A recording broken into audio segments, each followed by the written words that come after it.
Mwanaume ndiye kuhani katika familia. Wanaume tulio katika nyumba msikie hapa. Mwanaume ndiye kuhani.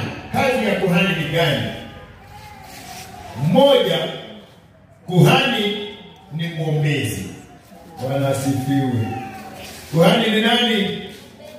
Ni mwombezi. Soma katika Ayubu 1 mstari wa 4 na 5.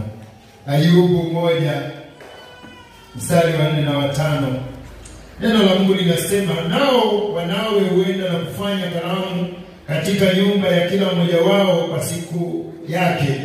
Nao wakatuma na kuwaita maumbu yao watatu ili waje kula na kunywa pamoja nao. Mstari wa 5.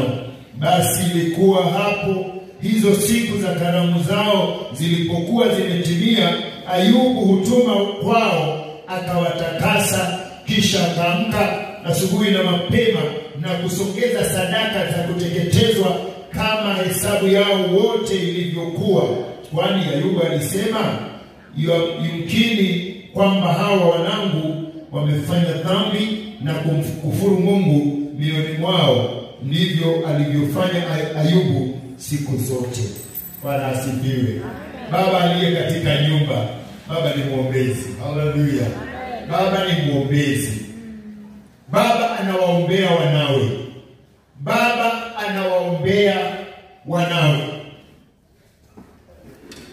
Baba, maombezi sio kazi ya mama.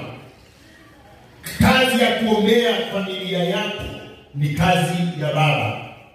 Mama ataomba, lakini kuhani katika ile nyumba ni baba.